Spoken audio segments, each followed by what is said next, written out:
뭐봐, 냉혹하고 권위적인 목소리가 하얀 병실의 공기를 갈랐다. 소독약 냄새와 규칙적으로 울리던 생명유지장치의 삑, 삑 소리 외에는 아무것도 들리지 않던 공간에 그 한마디는 사형 선고처럼 울려 퍼졌다. 8살의 안하는 앙상하게 마른 몸으로 어머니의 침대 나간을 필사적으로 붙잡고 있었다. 너무 세게 쥔 나머지 손가락, 마디마디가 하얗게 질려 있었다. 소녀는 피가 배어 나올 때까지 아래 십수를 깨물었지만 두려움과 분노로 가득 찬 큰 눈은 침대 맞은편에 선 남자에게서 한시도 떼지 않았다. 그는 우가문 미유 패밀리의 수장, 우박기엔 미유 바 키엔이었다. 값비싼 정장을 차려입은 그는 감정이라곤 찾아볼 수 없는 차가운 눈으로 침대에 누운 여자를 내려다보고 있었다. 그의 옆에는 14살쯤 되어 보이는 아들, 우철용 무유 티엔롱이 지루하다는 듯한 표정으로 서서 삐딱하게 웃고 있었다. 회장님, 하지만 아직 환자는... 하얀 가운을 입은 쯔엉 트루엉 의사가 땀을 뻘뻘 흘리며 간신히 입을 열었다. 그의 눈은 불안하게 흔들리고 있었다. 권력 앞의 무력감과 의사로서의 마지막 양심 사이에서 그는 갈팡질팡했다. 우박기에는 천천히 고개를 돌려 그를 쏘아보았다. 그 눈빛에는 경고와 살기가 동시에 서려 있었다. 쯔엉 선생, 내 인내심을 시험하지 마시오. 이 여자가 우리 가문에 끼친 손해를 잊었소. 당신과 당신 가족의 미래가 누구 손에 달려있는지 잊지 않는 게 좋을 거요. 그 말에 이쯔엉 의사의 얼굴이 새하얗게 질렸다. 그는 더 이상 아무 말도 하지 못하고 고개를 숙였다. 우박기엔의 말은 단순한 협박이 아니었다. 이 도시에서 그의 말은 곧 법이었다. 안 돼요. 제발 우리 엄마 살려주세요. 아나가 목이 쉬어 갈라진 목소리로 애원했다. 작은 몸에서 나오는 절규였지만 병실 안에 그 누구의 마음도 움직이지 못했다. 우박기엔의 경호원 2명이 다가와 소녀의 작은 팔을 거칠게 잡아 뒤로 끌어냈다. 누워 엄마. 아나는 발버둥 쳤지만 어른의 힘을 이길 수는 없었다. 그 순간 침대에 누워 의식이 거의 없던 어머니가 마지막 힘을 짜내 딸의 이름을 부르려는 듯 입술을 희미하게 움직였다. 그녀의 눈이 천천히 아나를 향했고 앙상한 손이 딸을 향해 힘겹게 뻗어졌다. 하지만 그 손은 딸에게 닿지 못했다. 쯔엉 의사는 떨리는 손으로 생명유지장치에 다가갔다. 그는 아나의 눈을 참아 마주보지 못하고 고개를 돌린 채 기계에 연결된 호스를 뽑았다. 빅빅빅. 규칙적이던 기계음이 갑자기 날카롭고 절망적인 소리로 바뀌었다. 비비. 심전도 모니터 위를 달리던 곡선이 차가운 일직선으로 변했다. 병실을 가득 채우던 마지막 생명의 소리가 끊어졌다. 세상이 고요해졌다. 아나의 발버둥이 멎었다. 소녀는 더 이상 울지도 소리치지도 않았다. 그저 텅 빈 눈으로 싸늘하게 식어가는 어머니의 모습과 그 옆에 선 일직선 그래프만을 번갈아 볼 뿐이었다. 경호원들이 팔을 놓아주자 소녀는 그 자리에 못 박힌 듯 서 있었다. 우박기에는 마치 길가의 개미 한 마리를 밟아 죽인 듯 아무렇지 않은 표정으로 돌아섰다. 그의 아들 우철용은 아나에게 다가와 경멸이 가득한 눈으로 내려다보며 비웃었다. 꼬마야, 이게 세상이란 거다. 약한 자는 이렇게 사라지는 거지. 내 어미처럼 그들은 그렇게 떠났다. 병실에는 차가운 기계음의 잔상과 죽음의 침묵, 그리고 세상에 홀로 남겨진 작은 소녀만이 있었다. 시간이 얼마나 흘렀을까? 아나는 천천히 어머니의 침대로 다가갔다. 따뜻했던 어머니의 손은 이제 아무런 온기도 남아있지 않았다. 아나는 그 차가운 손을 자신의 작은 두 손으로 감쌌다. 눈물은 더 이상 흐르지 않았다. 8살 소녀의 얼굴에는 나이를 가늠할 수 없는 냉기와 증오가 서려 있었다. 소녀는 어머니의 시신 앞에서 조용히, 하지만 뼈에 사무치도록 깊게 맹세했다. 우박기엔 우철룡, 그리고 저 의사, 그들의 얼굴, 목소리, 경멸에 찬 눈빛까지 모든 것을 기억 속에 새겨 넣었다.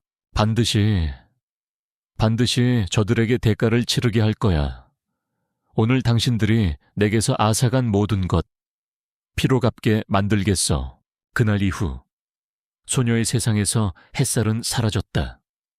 오직 복수라는 단 하나의 목표만이 소녀를 살아가게 하는 이유가 되었다. 10년이라는 시간이 흘렀다. 세상을 증오하던 8살의 작은 소녀는 이제 18배 숙녀가 되어 있었다. 끼니를 거르기 일쑤여서 여전히 마른 몸이었지만 키가 훌쩍 자라 제법 어른스러운 태가 났다.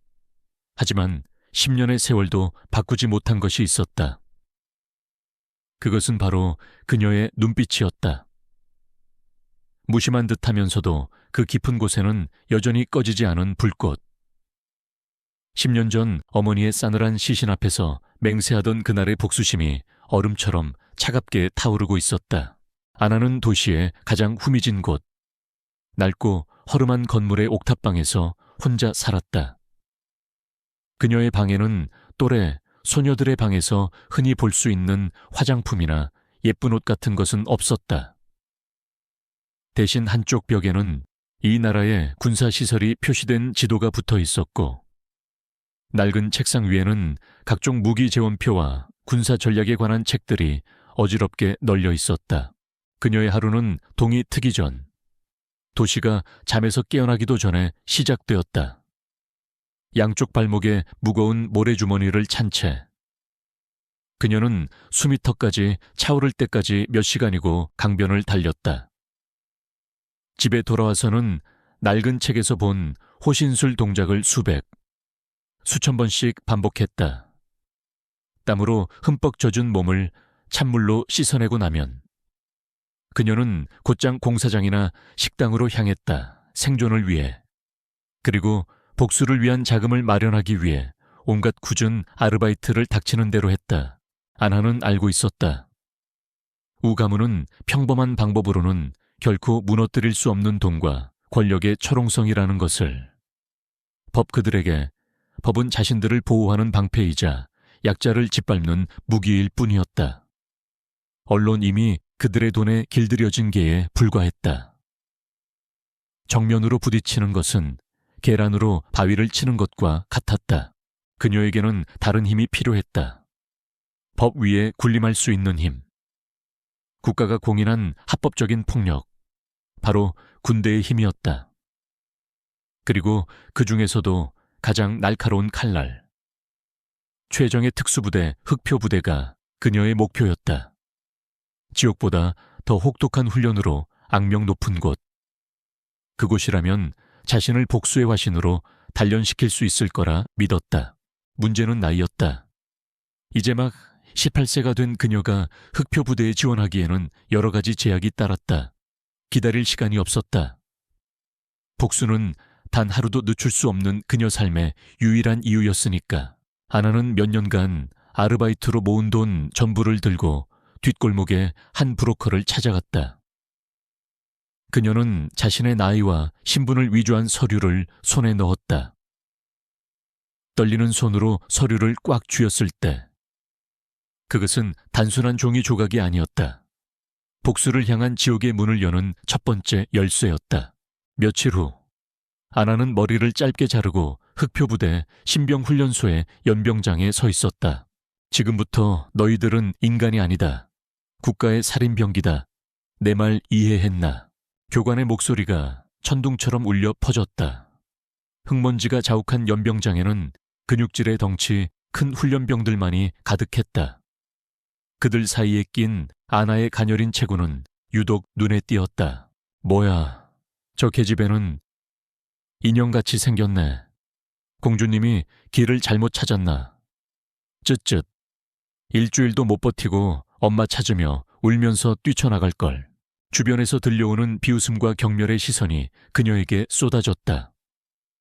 그들의 눈빛은 10년 전 우철룡이 자신을 내려다보던 그 역겨운 눈빛과 똑같았다. 아나는 아무런 대꾸도 하지 않았다. 그저 입술을 굳게 다물 뿐이었다. 증명은 말이 아닌 행동으로 하는 것이었다. 훈련은 시작부터 지옥이었다. 첫날부터 시작된 완전 군장 행군은 상상을 초월했다. 아나는 자신의 몸무게와 맞먹는 군장을 메고 끝없이 이어지는 산길을 걸었다. 쇠사슬 같은 군장이 어깨를 파고들고 다리는 납덩이처럼 무거워졌다. 숨이 턱까지 차오르고 눈앞이 흐려질 때마다 그녀는 속으로 그 이름들을 되뇌었다. 우박기엔, 우철룡, 쯔엉의사. 그 이름들은 고통을 잊게 하는 마법의 주문이었다. 그녀는 비틀거리면서도 단 한 번도 낙오하지 않고 끝까지 대열을 따라갔다. 얼음장 같은 진흙탕 속에서 철조망을 통과하는 포복 훈련. 다른 훈련병들이 거친 숨을 몰아쉬며 괴로워할 때 아나는 오히려 작은 체구를 이용해 누구보다 빠르게 철조망을 통과했다. 그녀의 눈에는 고통 대신 도끼만이 서려 있었다. 가장 굴욕적인 것은 격투훈련 시간이었다. 교관은 비웃으며 그녀를 자신보다 머리 하나는 더 큰 훈련병과 맞붙게 했다. 상대는 장난감 다루듯 그녀를 가볍게 내동댕이 쳤다. 훈련장에는 여지없이 비웃음이 터져 나왔다. 아나는 흙바닥에 나뒹굴면서도 비명 한 번 지르지 않았다. 그녀는 묵묵히 일어나 옷을 털고 다시 자세를 고쳐 잡았다. 10번을 쓰러지면 10번, 20번을 쓰러지면 20번 일어났다. 결국 그녀는 싸움에서 졌지만 그 누구도 그녀의 기세를 꺾지는 못했다. 하루의 훈련이 끝나면 모두가 녹초가 되어 쓰러져 잠들기 바빴다. 하지만 아나는 달랐다. 모두가 잠든 깊은 밤, 그녀는 막사 구석의 어둠 속에서 조용히 팔굽혀펴기를 하거나 전술 교본을 읽으며 자신을 채찍질했다.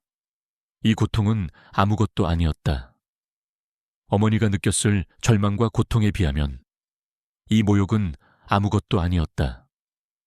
10년 전 그들이 자신과 어머니에게 안겨준 굴욕에 비하면 한 선임 훈련병이 우연히 한밤중에도 홀로 훈련하는 그녀의 모습을 보았다. 처음에는 독한 년이라고 혀를 찼지만 매일 밤 반복되는 그 모습에 그의 눈빛은 조금씩 변해가기 시작했다. 아나의 몸은 멍과 상처로 성한 곳이 없었지만 그녀의 눈빛은 날이 갈수록 강철처럼 단단해지고 있었다. 나는 무너지지 않는다. 진짜 강철이 되기 전까지는, 내 복수가 완성되는 그날까지 절대로 복수라는 용광로 속에서 소녀는 서서히 인간 병기로 재련되고 있었다. 시간은 훈련병들의 인식을 바꾸기에 충분했다. 처음에 아나를 향해 쏟아지던 노골적인 조롱과 멸시는 어느새 사라져 있었다. 인형, 공주님이라 부르던 목소리는 더 이상 들리지 않았다. 대신 훈련병들은 그녀를 경외와 두려움, 그리고 일말의 존경심이 뒤섞인 침묵으로 대했다. 그들 사이에서 아나는 새로운 별명으로 불리고 있었다. 바로 독사였다. 평소에는 소리 없이 조용하지만 한번 목표를 정하면 순식간에 급소를 파고들어 숨통을 끊어버리는 그녀의 모습과 꼭 닮은 별명이었다. 아나는 단순히 훈련을 버텨내는 것이 아니었다. 그녀는 모든 훈련 분야에서 군림하기 시작했다. 사격 훈련 시간, 1000m 떨어진 표적을 향한 저격 소총 사격 훈련에서 대부분의 훈련병들은 강력한 반동을 이기지 못하고 총알을 엉뚱한 곳에 날려보냈다. 교관조차 혀를 차며 기대를 접었을 때 아나가 나섰다. 그녀의 마른 몸으로는 총의 반동을 감당하지 못할 것이라고 모두가 생각했다. 하지만 아나는 자신만의 호흡법과 자세로 마치 총과 한 몸이 된 듯 미동도 없이 반동을 흡수했다.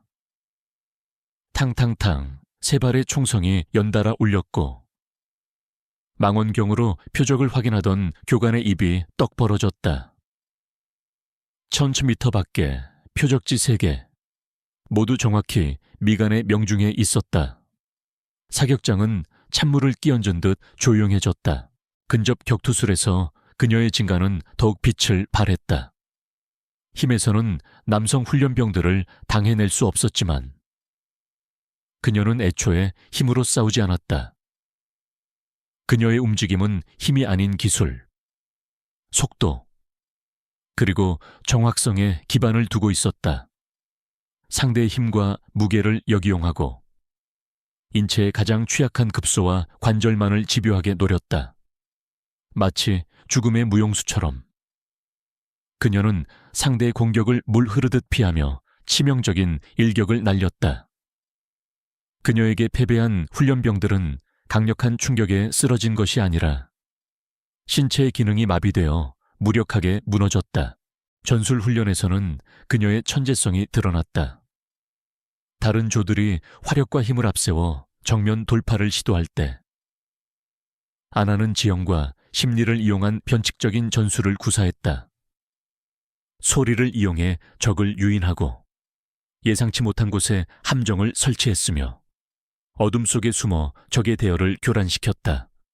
그녀는 전장이 단순히 힘만으로 지배되는 곳이 아니라는 것을, 가장 강력한 무기는 결국 전술을 짜는 머리라는 것을 몸소 증명했다. 아나의 경이적인 성장은 한 사람의 눈길을 사로잡았다.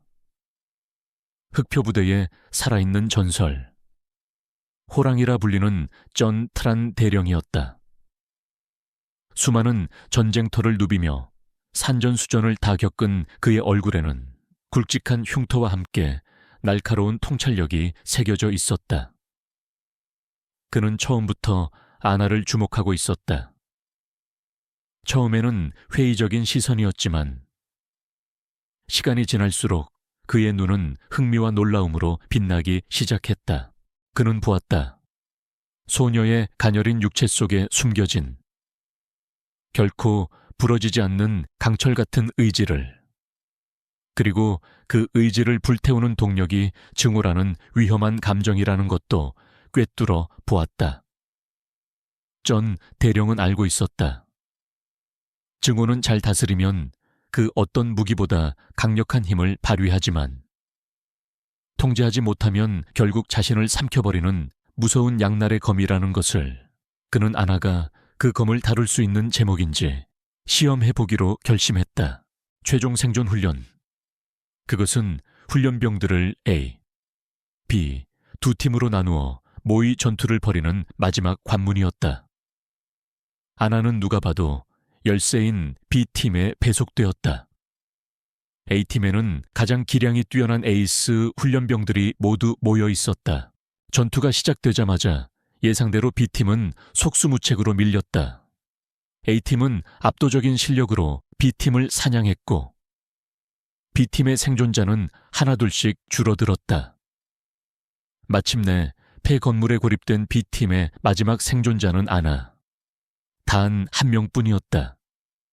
그녀를 잡기 위해 A팀 최정계 요원 5명이 건물을 포위하며 좁혀 들어왔다. 게임 끝났군. 독사 한 마리 남았나. A팀의 팀장이 조롱하듯 말했다. 하지만 바로 그 순간 진짜 사냥이 시작되고 있었다. 건물 안은 어둠과 침묵만이 가득했다.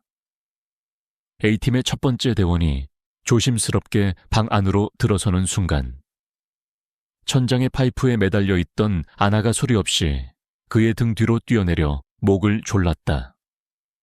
삑소리와 함께 그는 전사 처리되었다.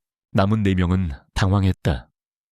아나는 건물의 반대편에 돌을 던져 소리를 냈고 2명의 대원이 그쪽으로 달려가는 순간 어둠 속에서 나타나 그들의 다리를 걸어 넘어뜨렸다. 균형을 잃고 서로 부딪힌 그들의 목과 관자놀이에 아나의 손날이 정확히 꽂혔다. 이제 남은 적은 2명. 그들은 극도의 긴장감 속에서 서로 등을 맞대고 천천히 이동했다. 그때 한 명의 무정이에서 다급한 팀원의 목소리가 들려왔다. 3층 복도 끝 그녀를 발견했다. 그가 속았다는 것을 깨달았을 때는 이미 늦었다. 목소리는 아나가 다른 대원의 무정이를 이용해 흉내낸 것이었다. 그가 목소리가 들린 곳으로 달려가는 순간 미리 설치해둔 와이어에 발이 걸려 넘어졌고 아나는 그의 위로 떨어지며 간단히 제압했다. 마지막으로 남은 것은 A팀의 팀장이었다. 그는 훈련병 중 가장 덩치가 크고 힘이 셌으며 초반에 아나를 가장 심하게 괴롭혔던 인물이었다. 그는 분노에 차소리치며 아나를 찾아 복도를 헤맸다. 마침내 중앙홀에서 마주친 2 사람. 그는 야수처럼 달려들었다. 하지만 아나는 그의 돌진을 가볍게 옆으로 피하며 그의 무릎 뒤 오금을 걷어찼다. 중심을 잃고 휘청이는 그의 팔꿈치 관절과 목덜미에 연속적인 타격이 이어졌다. 거구의 훈련병은 비명 한 번 지르지 못하고 그대로 바닥에 쓰러졌다. 강력한 충격 때문이 아니었다. 신경이 마비되어 몸을 가눌 수 없게 된 것이다. 훈련 종료. B팀 최종 생존자 1명. 아나 훈련병. B팀 최종 승리. 훈련장을 가득 메운 것은 오글루시텔의 침묵이었다. 교관들조차 입을 다물지 못했다. 한 명의 소녀가 최정예 훈련병 5명을 상대로 벌인 일이라고는 믿을 수 없는 결과였다. 그날 밤 아나는 전 대령의 사무실로 호출되었다. 전 대령은 아무 말 없이 오랫동안 그녀의 눈을 들여다보았다. 네오의 그 증오. 위험한 것이다. 하지만 잘만 쓴다면 최고의 무기가 될 수도 있지. 그가 마침내 입을 열었다. 선택해라. 그 증오를 통제하는 법을 배우겠나? 아니면 그 증오에 잡아먹히는 괴물이 되겠나? 그는 아내에게 2 가지 길을 제시했다. 하나는 정식으로 흑표부대의 대원이 되는 길, 다른 하나는 그의 직속 아래에서 국가가 존재 자체를 인정하지 않는 비밀 임무를 수행하는 유령 부대의 그림자가 되는 길이었다. 아나는 한치의 망설임도 없이 대답했다. 배우겠습니다. 증오를 통제하는 법을. 그리고 그것을 가장 날카로운 무기로 쓰는 법을. 소녀의 눈동자 속에서 복수의 불꽃이 더욱 차갑고 푸르게 타올랐다. 그로부터 또다시 몇 년의 세월이 흘렀다. 안하라는 이름은 훈련소의 기록 속에 먼지처럼 잊혀갔다. 이제 그 이름 대신 전 세계의 비밀 정보기관과 어둠의 용병시장 사이에서는 새로운 이름이 공포와 경외의 상징으로 떠돌고 있었다. 아수트라 아스트라, 별의 여신이라는 뜻의 그 암호명은 국적도, 나이도, 성별도 알려지지 않은 최정예 요원의 이름이었다. 어떤 이는 그녀가 전직 모사드 요원이라고 했고, 어떤 이는 CIA의 그림자 부대 출신이라고 수군거렸다. 알려진 것은 단 하나. 아스트라가 맡은 임무의 성공률은 언제나 100%라는 사실뿐이었다. 그녀는 전장의 유령이자 소리 없는 죽음의 그림자였다. 하지만 세상의 추측과 달리 그녀는 돈을 위해 움직이는 용병이 아니었다. 그녀는 전 대령의 가장 날카로운 비수이자 국가가 결코 드러낼 수 없는 어두운 임무를 수행하는 비밀 병기였다. 그녀는 수년간 가장 위험한 전장들을 누비며 테러리스트를 소탕하고 독재자를 심판했으며 국가의 적들을 어둠 속에서 처리했다. 살인 기술은 극에 달했지만 그녀의 마음은 단 한순간도 뜨거워지지 않았다. 그녀는 오직 명령에 따라 움직이는 차가운 강철 인형과 같았다. 중동의 어느 분쟁 지역, 모래바람이 휩쓸고 간 폐허 속, 칠흑 같은 어둠이 내린 사막 한가운데에 테러리스트들의 견고한 요새가 자리 잡고 있었다. 높은 담벼락 위에는 철조망이 둘러쳐져 있었고 곳곳의 감시탑에서는 무장한 보초들이 날카로운 눈으로 사방을 경계하고 있었다. 그들의 손에는 세계적인 생화학자 닥터 앨런이 인질로 잡혀 있었다. 그의 머릿속에 든 지식은 대량 살상 무기를 만들 수도 수백만 명을 구할 수도 있는 열쇠였다. 정규군이 섣불리 공격했다가는 인질의 목숨이 위험했다. 이것은 오직 유령만이 할 수 있는 임무였다. 아스트라, 즉 아나는 모래 언덕에 몸을 숨긴 채 요새를 관찰하고 있었다. 그녀는 첨단 야간 투시경을 통해 요새의 모든 경비 병력 배치, 감시 카메라의 사각지대, 그리고 바람의 방향까지 계산하고 있었다. 달이 구름 뒤로 몸을 숨긴 순간 그녀는 움직이기 시작했다. 그녀의 움직임에는 한치의 망설임이나 불필요한 동작이 없었다. 마치 한 마리의 검은 표범처럼 그녀는 소리 없이 모래 위를 미끄러져 담벼락 아래까지 접근했다. 보추 한 명이 잠시 한눈을 파는 찰나 그녀는 특수 제작된 갈고리를 던져 벽을 타고 올랐다. 요새 내부에 잠입한 그녀는 완벽하게 어둠의 일부가 되었다. 그녀는 벽의 그림자를 따라 이동하며 순찰 중인 보초들의 등 뒤로 접근했다. 퍽둔탁한 소리와 함께 보초는 비명 한 번 지르지 못하고 쓰러졌다. 목 뒤의 신경을 정확히 가격하여 기절시킨 것이다. 그녀는 불필요한 살인을 하지 않았다. 그녀에게 그들은 임무를 방해하는 장애물일 뿐이었다. 감시 카메라의 렌즈가 다른 곳을 비추는 3초의 시간 동안 그녀는 복도를 가로질렀고 복잡한 미로 같은 건물 내부를 마치 자신의 집처럼 막힘없이 나아갔다. 그녀의 머릿속에는 이미 요새의 설계도가 완벽하게 입력되어 있었다. 마침내 닥터 앨런이 감금된 지하 감옥에 도달했다. 철문 앞을 지키는 2명의 경비병. 정면 대결은 어리석은 짓이었다. 그녀는 소음 권총으로 복도 끝에 전등을 쏘았다. 펑 하는 소리와 함께 주변이 암흑으로 변하자 경비병들이 당황하여 그쪽으로 향하는 순간 그녀는 바람처럼 그들의 등 뒤로 파고들어 순식간에 2 사람을 무력화시켰다. 철컥 몇 번의 손놀림으로 자물쇠가 풀렸다. 감방 안에 닥터 앨런은 공포에 질린 채 웅크리고 있었다. 나는 당신을 구하러 왔소.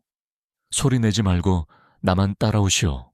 어둠 속에서 들려온 목소리는 기계음처럼 차갑고 감정이 없었지만 이상하게도 그 목소리는 닥터 앨런에게 안정감을 주었다.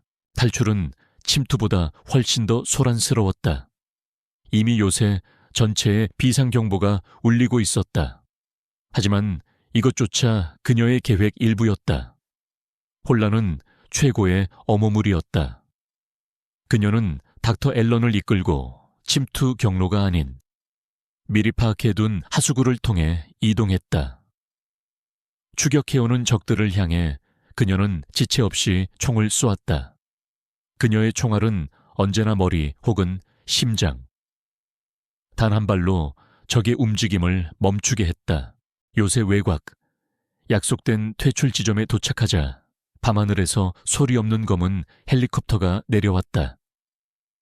닥터 앨런이 먼저 탑승하자 헬기 안에서 익숙한 얼굴이 그녀를 맞았다. 전 대령이었다. 그는 아무 말 없이 고개를 끄덕이는 것으로 칭찬을 대신했다. 임무는 완벽하게 성공했다. 안전 가옥으로 복귀한 아스트라는 말없이 장비를 정비하고 있었다. 임무 중에 아드레날린이 사라진 자리에는 익숙한 공허함과 냉기만이 남았다. 그녀의 삶은 임무와 다음 임무 사이에 짧은 휴식으로만 이루어져 있었다.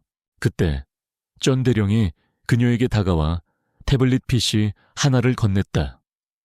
이걸 봐라. 태블릿 화면에는 그녀의 고국에서 발행된 경제 잡지의 표지가 떠 있었다. 환하게 웃고 있는 우박기엔과 이제는 어엿한 청년이 되어 아버지 옆에 선 우철룡의 사진이 실려 있었다. 헤드라인은 화려했다. UT그룹, VUT그룹, 바이오 엔지니어링 신사업으로 새로운 도약을 선언 성공적인 런칭을 기념하는 성대한 파티 개최 예정. 아나의 손이 순간 멈칫했다. 그녀의 얼굴은 여전히 무표정했지만 그 눈동자 속에서는 10년간 잠들어 있던 화산이 다시 들끓기 시작했다. 기사에는 그들의 파티가 열릴 최고급 호텔의 이름과 날짜가 상세히 적혀 있었다. 그녀는 천천히 고개를 들어 전 대령을 보았다. 그는 이미 모든 것을 알고 있다는 듯한 눈빛이었다. 대령님, 휴가를 신청하고 싶습니다. 목소리는 평소처럼 침착했지만 그 안에는 강철 같은 의지가 담겨 있었다. 전 대령은 한참 동안 그녀를 바라보다가 천천히 고개를 끄덕였다. 알겠다. 처리해주지. 너무 깊이 빠져들지는 마라. 아스트라. 복수는 너를 집어삼킬 수도 있으니. 아나가 차갑게 대답했다. 저는 이미 10년 전에 어머니의 숨이 끊어지던 그 순간에 잡아먹혔습니다. 그녀의 시선은 태블릿 화면 속 오만하게 웃고 있는 우철룡의 얼굴에 고정되었다. 전장에서의 임무는 끝났다. 하지만 그녀의 진짜 전쟁은 이제부터 시작이었다. 며칠 후 아나는 고향의 번잡한 기차역에 발을 내디뎠다. 전장을 지배하던 유령 아스트라의 모습은 온데간데 없었다. 낡은 청바지에 평범한 흰색 티셔츠, 그리고 머리를 질끈 묶은 그녀의 모습은 영락없는 가난한 대학생이었다. 화장기 하나 없는 맨 얼굴에 어깨에는 낡은 백팩 하나만을 메고 있었다. 수많은 인파 속에서 그 누구도 그녀의 평범한 외모 뒤에 숨겨진 치명적인 살상 기술과 강철 같은 의지를 짐작하지 못했다. 10년 만에 돌아온 도시의 공기는 낯설었다. 더 높이 솟은 빌딩들, 더 화려해진 거리에 넌사인 모든 것이 변해 있었다. 하지만 그녀의 기억 속에 각인된 고통의 풍경만큼은 조금도 변하지 않았다. 그녀의 발걸음이 멈춘 곳은 한 종합병원 앞이었다. 10년 전, 어머니가 마지막 숨을 거둔 바로 그 장소였다.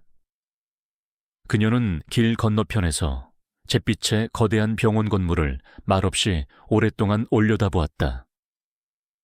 귓게는 아직도 심장 박동기에 날카로운 경고음이 울리는 듯했고 코끝에서는 역겨운 소독약 냄새가 나는 것 같았다. 사람들은 그녀의 뺨에 눈물이 흐를 것이라 예상했겠지만 그녀의 눈은 메마르다 못해 사막처럼 황량했다. 슬픔은 오래전에 증오라는 이름의 광물로 변해 그녀의 심장에 단단히 박혀 있었다. 그리고 이 고통스러운 기억은 그 광물을 더욱 날카롭게 가는 숫돌과도 같았다. 주머니 속에서 그녀의 주먹이 단단하게 쥐어졌다. 기다려요, 엄마. 아주 조금만 더. 아나는 도시의 가장 외지고 낡은 구역에 있는 허름한 여관에 짐을 풀었다. 신분을 노출할 필요가 없는 유령에게는 가장 안성맞춤인 은신처였다. 방 안에는 낡은 침대와 책상 하나가 전부였지만 그녀에게는 충분했다. 그녀는 백팩에서 위성통신이 가능한 군용 노트북을 꺼냈다. 지금부터는 또 다른 전장이 시작될 시간이었다. 그날 밤 도시의 한 구석에 위치한 24시간 PC방. 아나는 구석자리에 앉아 노트북을 켰다. 그녀의 가느다란 손가락이 키보드 위에서 춤을 추기 시작했다. 그녀는 단순한 전투 요원이 아니었다. 지난 몇 년간 전 대령의 밑에서 그녀는 세계 최고 수준의 해킹 기술과 정보전 능력 또한 전수받았다. 철옹성 같던 우T그룹의 내부 서버 보안망에 보이지 않는 균열이 생기기 시작했다. 그녀의 해킹은 폭풍처럼 몰아치는 것이 아니라 안개처럼 스며드는 방식이었다.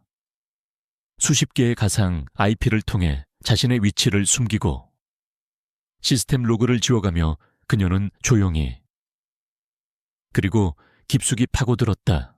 수십 분 후 그녀는 우 T그룹의 심장부에 도달했다. 온갖 종류의 기밀 문서들이 화면에 떠올랐다.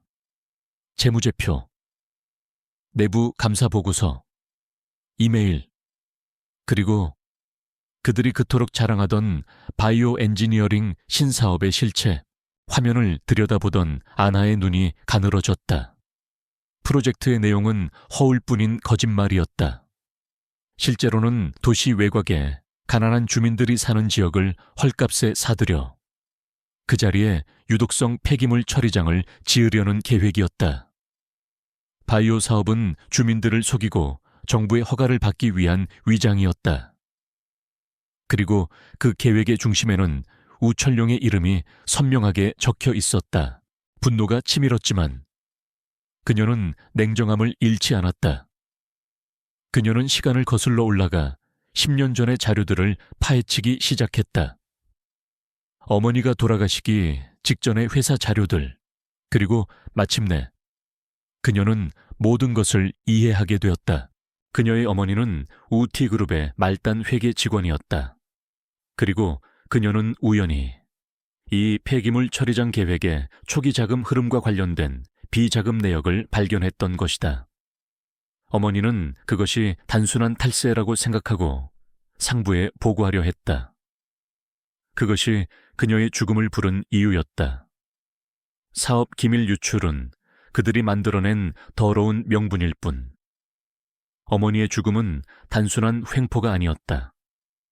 거대한 범죄를 은폐하기 위한 치밀하게 계획된 제거 작업이었던 것이다. 드르륵. 아나가 분노를 참지 못하고 마우스를 쥔 손에 힘을 주자 낡은 마우스가 부서지는 소리가 났다. 그녀는 눈을 감고 깊게 숨을 내쉬었다. 분노는 아직 터뜨릴 때가 아니었다. 더욱 차갑게, 더욱 단단하게 벼려야 했다. 그녀의 조사는 여기서 멈추지 않았다. 그녀는 우 가문에게 피해를 입은 다른 사람들을 찾아 나섰다. 해킹으로 얻은 정보를 통해 그녀는 우 가문의 재개발 계획 때문에 평생을 바친 가게를 헐값에 빼앗긴 한 노인을 찾아갔다. 아나는 자신을 기업 비리를 조사하는 언론학과 학생으로 소개했다. 노인은 처음에는 경계했지만 그녀의 진심 어린 눈빛과 우 가문에 대한 분노에 동화되어 무겁게 입을 열었다. 그는 우 가문이 어떻게 조폭들을 동원해 상인들을 협박했는지, 어떻게 뇌물로 공무원들을 매수했는지, 그리고 그 과정에서 얼마나 많은 사람들이 눈물을 흘렸는지 모두 털어놓았다. 노인의 주름진 얼굴에 흐르는 눈물을 보며 아나의 마음속에서 무언가가 변하고 있었다. 그녀의 복수는 이제 어머니 한 사람만을 위한 것이 아니었다. 우 가문에게 억울하게 짓밟힌 모든 약자들을 위한 성전샹찬이 되어가고 있었다. 여관으로 돌아온 아나는 마지막 계획을 세웠다. 우철룡이 주최하는 파티. 모든 원흉들이 한자리에 모이는 그곳이야말로 심판을 내릴 최적의 무대였다. 그녀는 파티가 열리는 초호화 호텔의 홈페이지에 접속했다. 보안 시스템, 내부 구조, 비상 탈출로 등을 꼼꼼히 확인하던 그녀의 눈에 한 문구가 들어왔다. VIP 연회, 임시 스태프 모집. 아나는 노트북에 까만 화면에 비친 자신의 얼굴을 보았다. 화장기 없는 평범한 여자의 얼굴. 그 어떤 무기보다 완벽한 위장이었다. 그녀의 입가에 거의 보이지 않을 만큼 희미하고 차가운 미소가 걸렸다. 사냥의 시간이 다가오고 있었다. 임페리얼 팰리스 호텔의 연회장은 부와 권력의 향연장이었다. 천장에서는 거대한 크리스탈 샹들리에가 눈부신 빛을 쏟아냈고 광택이 나는 대리석 바닥은 화려한 드레스를 입은 사람들의 모습을 거울처럼 비췄다. 공기 중에는 값비싼 향수와 고급 샴페인, 그리고 인간의 허영심이 뒤섞인 냄새가 떠다녔다. 아나는 그 화려한 풍경 속에서 완벽한 배경이 되어 있었다. 몸에 꼭 맞는 단정한 서버 유니폼을 입고 머리를 단정하게 묶은 그녀는 수많은 직원들 중 한 명으로 조용히 녹아들어 있었다. 그녀의 임무는 간단했다. 손님들에게 음료를 서빙하고 빈 잔을 치우는 것. 하지만 그녀의 진짜 임무는 그 누구도 알지 못했다. 그녀는 쟁반을 든 채 연회장 구석구석을 움직이면서 겉으로는 무심한 표정을 유지했다. 하지만 그녀의 눈은 쉬지 않고 모든 것을 보고 분석하고 기억했다. 연회장의 모든 CCTV 위치, 경호원들의 순찰 경로, 비상구의 위치, 그리고 오늘 밤의 주인공인 UTA 그룹과 관련된 모든 주요 인물들의 얼굴까지. 그녀의 머릿속에서는 이미 이 공간의 3차원 지도가 완벽하게 그려지고 있었다. 그녀는 서버가 아니었다. 전장에 투입되기 전 지형을 파악하는 정찰병이었다. 그때 연회장의 입구가 소란스러워지며 모든 사람의 시선이 집중되었다. 오늘 밤의 주인공 우철룡이 그의 아첨꾼 친구들과 건장한 경호원들을 대동하고 나타난 것이다. 10년의 세월은 그를 더욱 오만하고 방자한 인간으로 만들어 놓았다. 그는 주변의 인사치레에 건성으로 고개를 끄덕이며 마치 왕처럼 연회장 안으로 들어섰다. 멀리서 그 모습을 지켜보는 아나의 눈빛이 순간 차갑게 가라앉았다. 10년. 어린 괴물은 더욱 추악하고 역겨운 어른 괴물이 되어 있었다. 하지만 그녀의 심장 박동은 조금도 변하지 않았다. 완벽한 통제. 그것이 지난 세월 동안 그녀가 가장 먼저 배운 것이었다. 사건은 아주 사소한 일에서 시작되었다. 나이가 지긋한 한 청소부 아주머니가 손님들의 눈에 띄지 않게 구석에서 바닥을 닦고 있었다. 그때 뒤에서 시끄럽게 떠들며 다가오던 우철룡의 무리를 미처 피하지 못하고 아주머니는 뒤로 물러서다 그만 그와 부딪히고 말았다. 아주머니가 들고 있던 대걸레에서 더러운 물 몇 방울이 번쩍이던 그의 이탈리아 수제 악어 가죽 구두 위로 튀었다. 순간 우철룡의 얼굴이 흉측하게 일그러졌다. 그는 마치 세상에서 가장 더러운 벌레라도 본 듯한 표정으로 자신의 구두를 내려다보더니 곧이어 귀가 찢어질 듯한 고성을 질렀다. 이런 씨발 눈깔은 장식으로 달고 다녀. 이 구두가 얼마짜리인 줄 알아. 내년이 평생 허리 빠지게 벌어도 못 사는 거라고. 그의 고함 소리에 주변의 음악과 웃음소리가 멎었다. 모든 시선이 그들에게로 쏠렸다. 청소부 아주머니는 겁에 질려 얼굴이 새하얗게 변했다. 죄송합니다. 도련님, 정말 죄송합니다. 바로 닦아드리겠습니다. 아주머니는 허둥지둥 자신의 옷소매로 구두를 닦으려 했다. 하지만 우철룡은 그녀를 거칠게 밀쳐냈다. 아주머니는 그대로 바닥에 나동그라졌다. 어딜 감히 내 더러운 손을 대려고 해. 그의 친구들이 옆에서 낄낄거리며 부추겼다. 철룡아, 저런 건 그냥 넘어가면 안 되지. 본보기를 보여줘야지. 맞아. 무릎이라도 꿇려야 하는 거 아니야. 우철룡은 그 말을 기다렸다는 듯이 아주머니 옆에 있던 물통을 발로 걷어찼다. 철퍼덕 소리와 함께 더러운 물이 대리석 바닥을 흥건히 적셨다. 무릎 꿇어. 그리고 내 손으로 바닥에 쏟아진 물 한 방울까지 깨끗하게 닦아내. 지금 당장 호텔 지배인이 황급히 달려왔지만 상대가 우철룡인 것을 확인하자마자 비굴하게 허리를 숙이며 아주머니에게 소리쳤다. 김 여사, 뭐 하는 거야 어서. 우 도련님께 사과드리고 시키는 대로 해. 권력 앞에서 정의는 무력했다. 아주머니의 눈가에 결국 눈물이 고였다. 그녀는 수많은 사람들이 지켜보는 앞에서 치욕과 서러움에 떨리는 손으로 무릎을 꿇으려 했다. 어떤 이들은 안타까운 눈으로, 어떤 이들은 흥미로운 구경거리라는 듯 쳐다볼 뿐 그 누구도 감히 나서지 못했다. 이 모든 광경을 아나는 샴페인 잔이 가득 담긴 쟁반을 든 채 지켜보고 있었다. 그녀의 얼굴은 여전히 아무런 감정도 없는 서버의 가면을 쓰고 있었다. 하지만 그 가면 아래 그녀의 내면에서는 차가운 분노가 얼음처럼 단단하게 굳어가고 있었다. 무릎 꿇은 노인의 모습과 10년 전 병실에서 힘없이 죽어가던 어머니의 모습이 겹쳐 보였다. 약자를 짓밟고 그것을 즐기는 저 오만한 얼굴. 10년 전과 조금도 변하지 않았다. 두둑.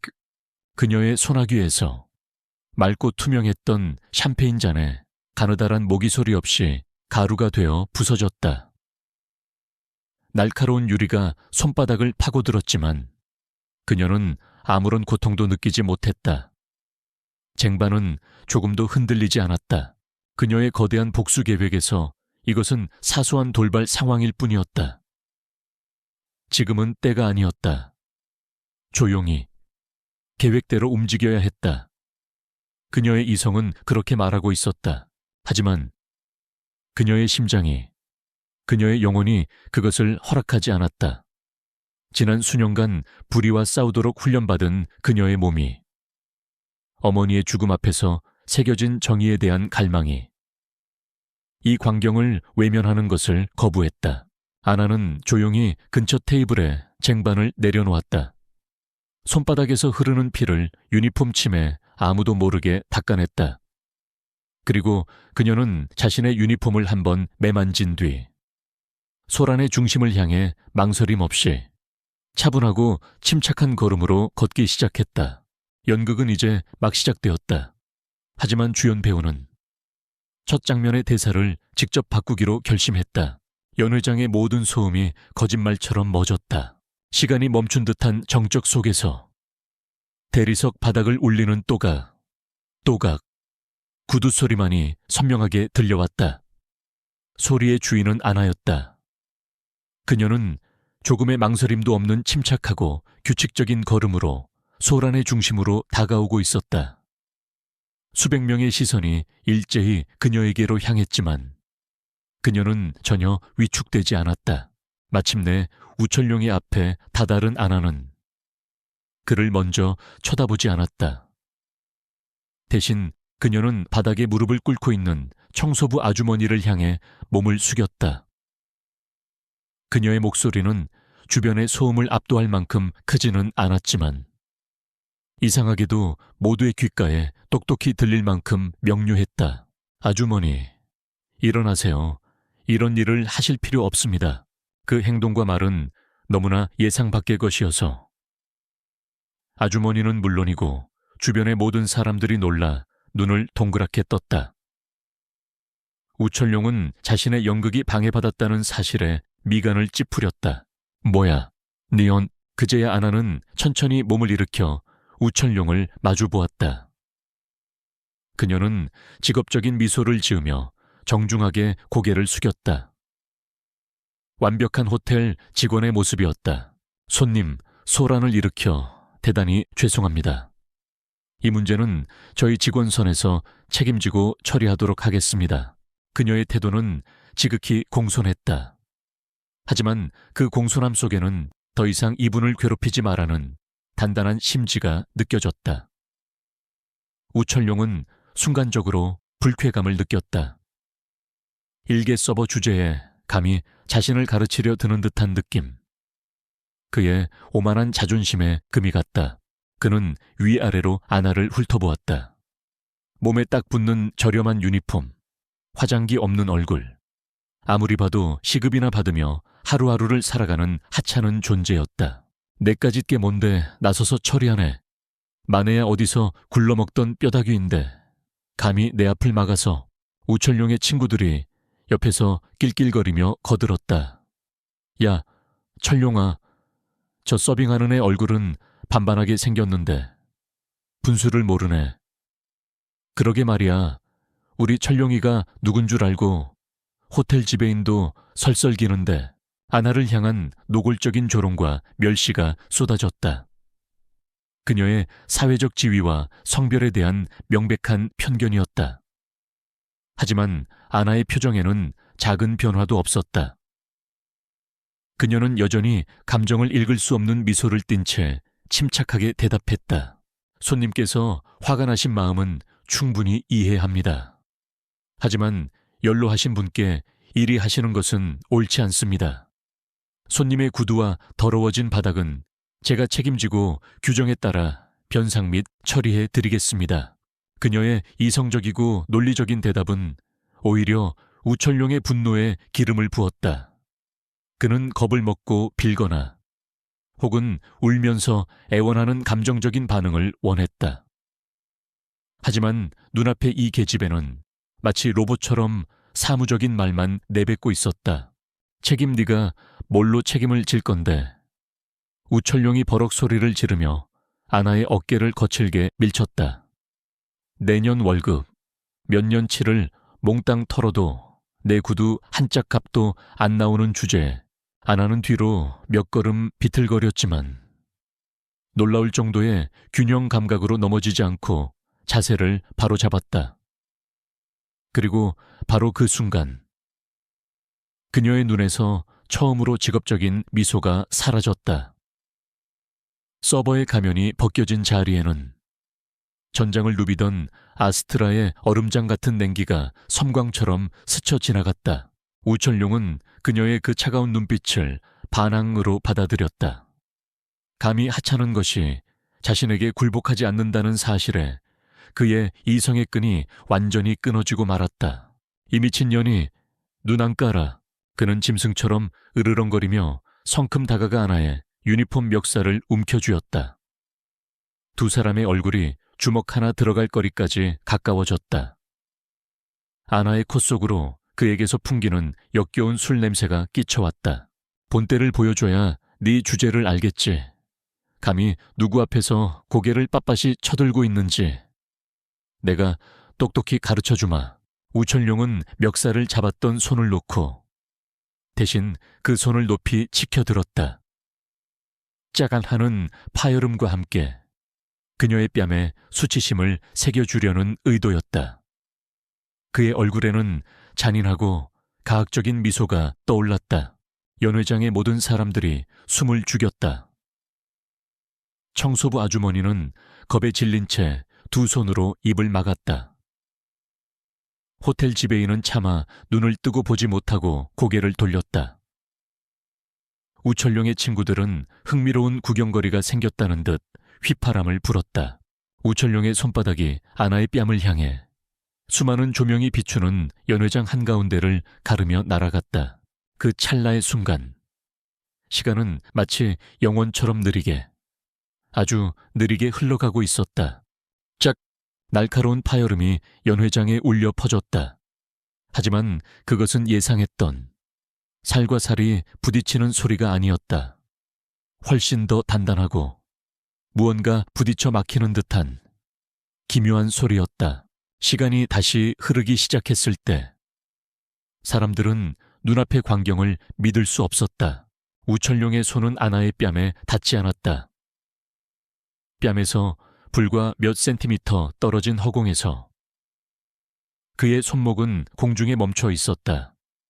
그리고 그의 손목을 붙잡고 있는 것은 믿을 수 없게도 아나의 가느다랗고 하얀 두 개의 손가락이었다. 그녀의 검지와 중지가 마치 강철로 만든 족쇄처럼 그의 손목을 단단히 붙잡고 있었다. 그것은 너무나 빠르고 너무나 정확한 움직임이어서 대부분의 사람들은 무슨 일이 일어났는지조차 제대로 인지하지 못했다. 그저 우철룡의 손이 멈췄다는 사실만을 어렴풋이 깨달았을 뿐이다. 에리떼에게 우철룡은 경악으로 눈을 크게 떴다. 그는 자신의 손을 빼내려 안간힘을 썼다. 헬스장에서 단련한 그의 완력은 성인 남자 서너 명은 거뜬히 밀쳐낼 정도였다. 하지만 아나의 두 손가락에 잡힌 그의 손목은 마치 거대한 바이스에 물린 듯 꼼짝도 하지 않았다. 오히려 손목부터 시작된 기묘한 마비 증세가 팔 전체로 빠르게 퍼져나갔다.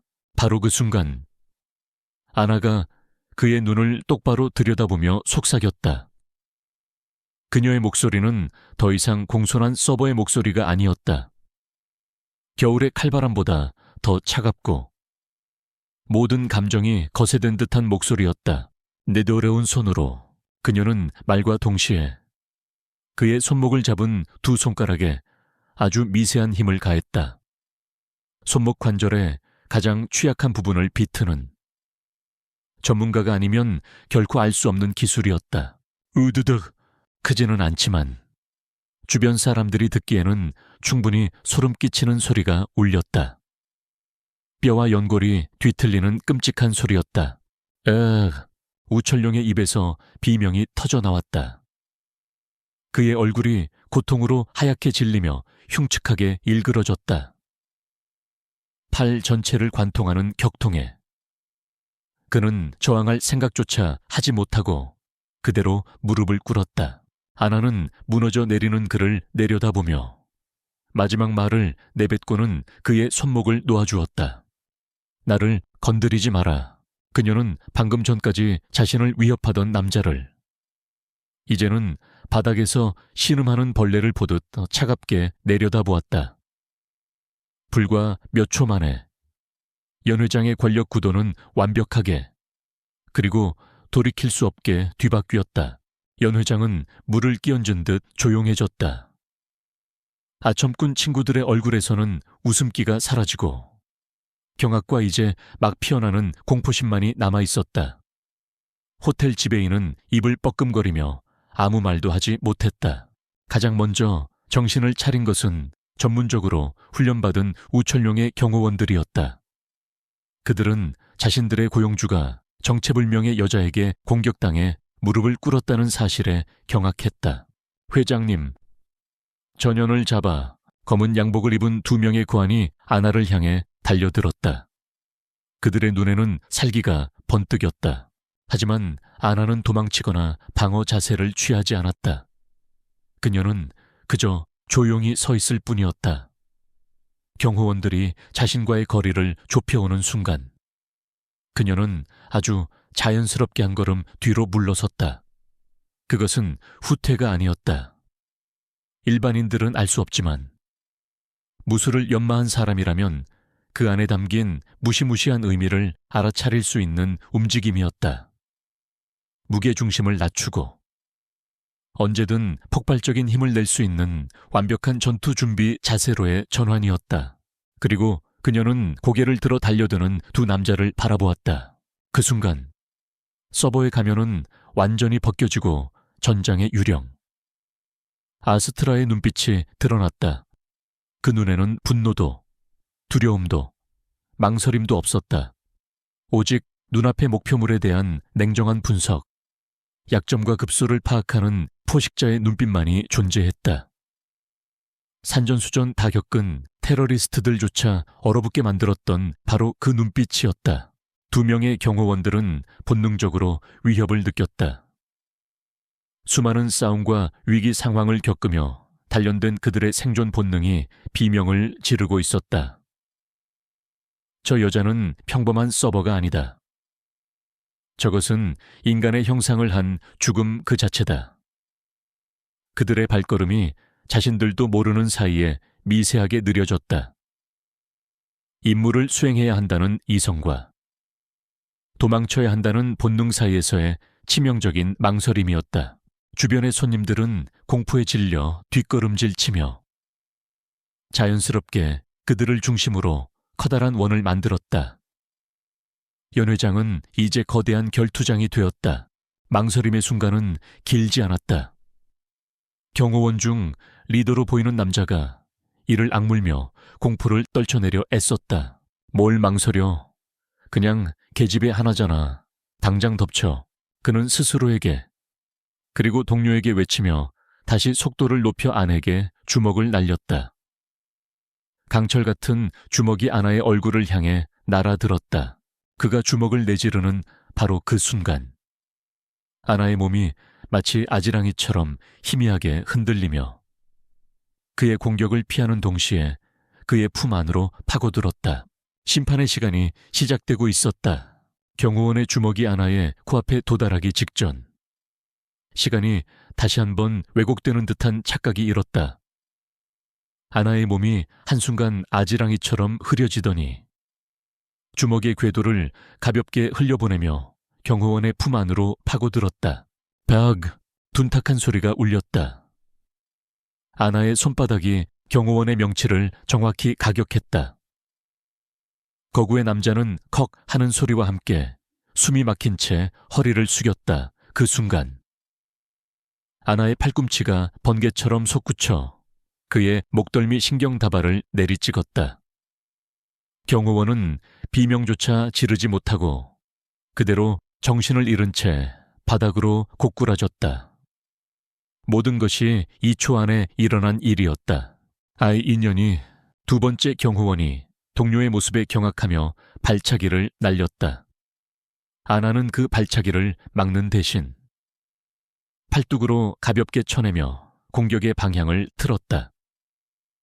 상대가 균형을 잃고 휘청이는 순간 그녀의 군화 앞굽이 그의 무릎 관절 측면을 정확하고 무자비하게 걷어찼다. 누둑 뼈가 부러지는 끔찍한 소리와 함께 경호원은 외마디 비명을 지르며 쓰러졌다. 그의 다리는 기괴한 각도로 꺾여 있었다. 아나는 그를 전투 불능으로 만들었을 뿐 의식을 빼앗지는 않았다. 고통 속에서 자신의 무력함을 곱씹게 만드는 것이 더 큰 굴욕이었기 때문이다. 그 사이 우철룡을 부축하던 나머지 2명의 경호원이 달려들었다. 그들은 좌우에서 동시에 그녀를 덮치려 했다. 협공. 하지만 그들이 상대하는 것은 인간이 아니었다. 수많은 실전으로 다져진 전쟁 병기였다. 아나는 몸을 낮추며 두 사람의 중심을 향해 회전했다. 그녀의 움직임은 너무나 유연하고 빨라서 마치 한 마리의 검은 짐승처럼 보였다. 회전의 원심력을 이용해 그녀의 팔꿈치가 왼쪽 경호원의 목을대를 가격했고 동시에 반대편 손은 날카로운 수도가 되어 오른쪽 경호원의 관자놀이를 찔렀다. 컥! 윽 하는 신음과 함께 2명의 거구 또한 무력하게 쓰러졌다. 30초, 아니 어쩌면 20초도 채 걸리지 않았을 것이다. 프로 중에 프로로 불리던 4명의 엘리트 경호원들은 이제 연회장 바닥에 쓰러져 신음하는 고깃덩어리에 불과했다. 그리고 그 중심에 아나는 유니폼 하나 흐트러지지 않은 채, 숨소리 하나 거칠어지지 않은 채 서 있었다. 그녀의 얼굴에는 분노나 희열 같은 감정은 없었다. 오직 임무를 완수하는 기계의 서늘한 냉정함만이 존재했다. 연회장을 지배하던 침묵은 이제 공포로 변해 있었다. 손에 든 와인잔을 떨어뜨리는 소리, 겁에 질린 비명소리가 곳곳에서 터져나왔다. 간신히 몸을 일으켜 이 모든 것을 지켜보던 우철룡은 이제 고통도 잊은 채 사시나무 떨듯 떨고 있었다. 그의 눈앞에 있는 것은 더 이상 하찮은 여종업원이 아니었다. 그것은 괴물이었다. 이게 대체 무슨 소란이야. 바로 그때 연회장의 문이 거칠게 열리며 우박기엔이 노기등등한 얼굴로 들어섰다. 그는 아수라장이 된 연회장의 모습과 바닥에 쓰러진 자신의 경호원들, 그리고 부상당한 아들을 보고는 얼굴이 시뻘겋게 달아올랐다. 그의 시선은 이 모든 사태의 중심에 서 있는 안혜에게로 향했다. 그의 오만한 머리는 이 상황을 이해하지 못했다. 그는 위협을 본 것이 아니라 자신의 명예에 대한 모독을 보았다. 그는 달려온 호텔 보안 요원들을 향해 손가락질하며 고함을 질렀다. 저 미친년을 당장 끌어내 아니. 그냥 여기서 죽여버려.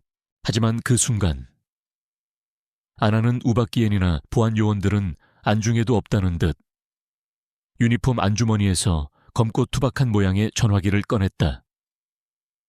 군용 위성 전화기였다. 그녀는 단축키 하나를 길게 눌렀다.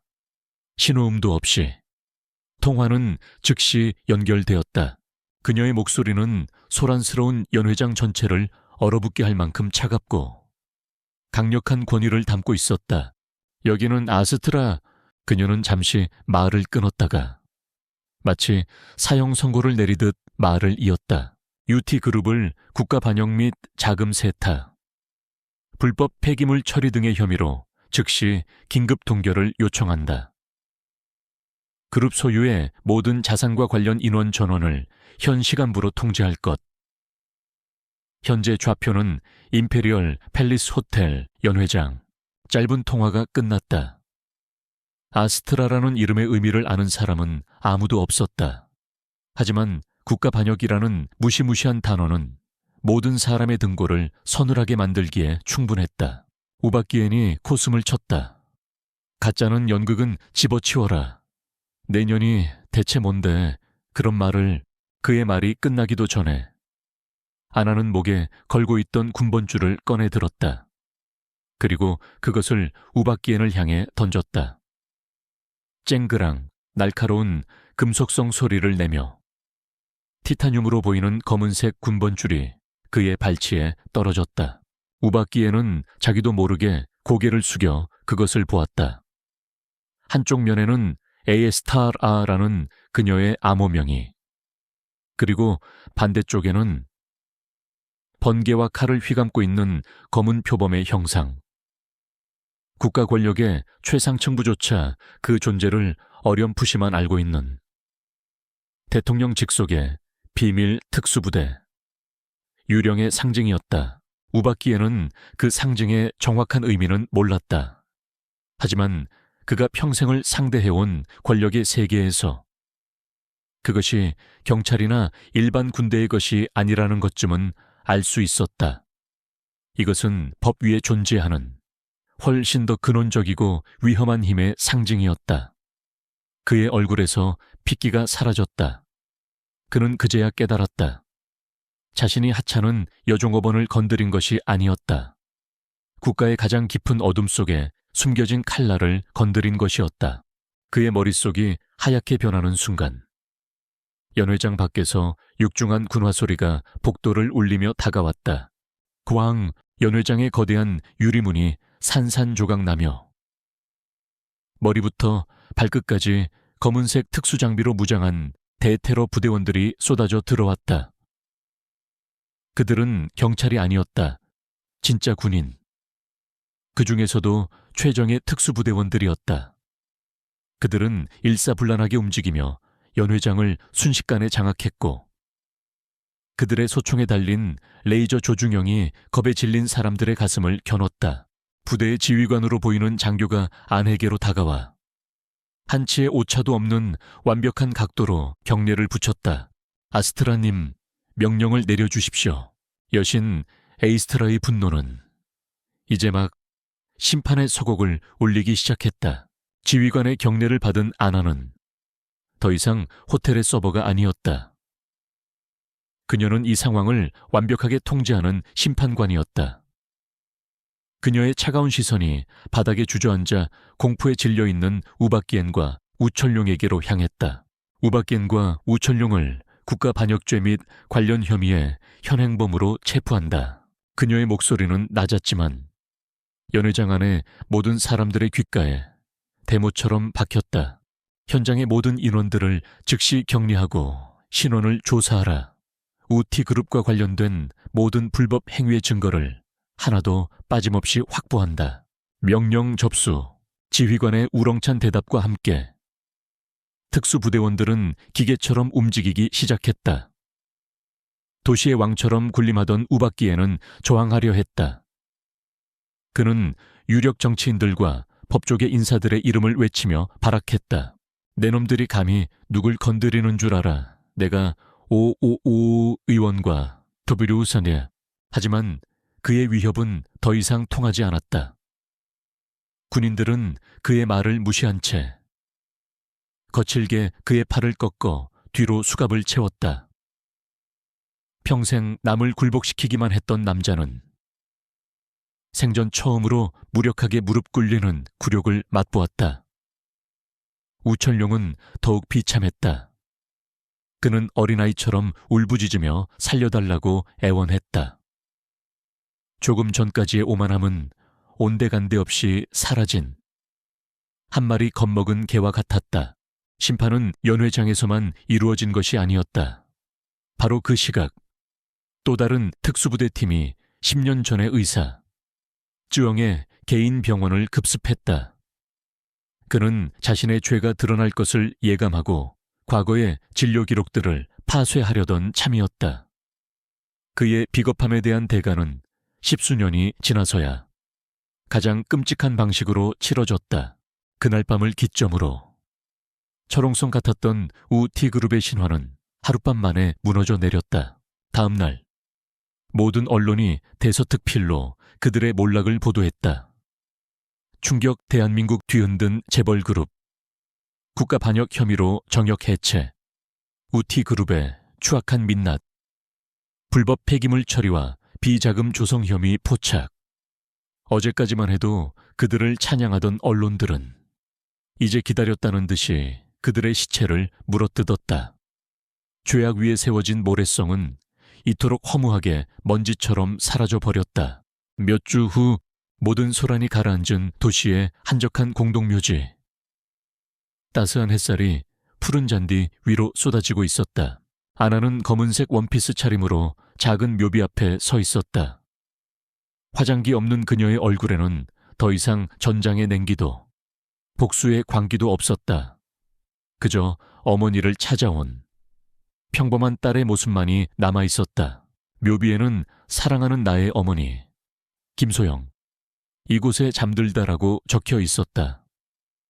그녀는 부드러운 천으로 묘비의 먼지를 정성껏 닦아내고 준비해온 하얀 국화 꽃다발을 조용히 내려놓았다.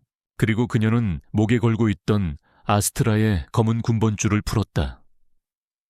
지난 수년간 자신의 분신과도 같았던 피와 화약 냄새가 밴 그 차가운 금속 조각을 그녀는 꽃다발 옆에 가지런히 놓았다. 복수라는 이름의 길고 길었던 임무가 마침내 끝났음을 의미하는 의식이었다.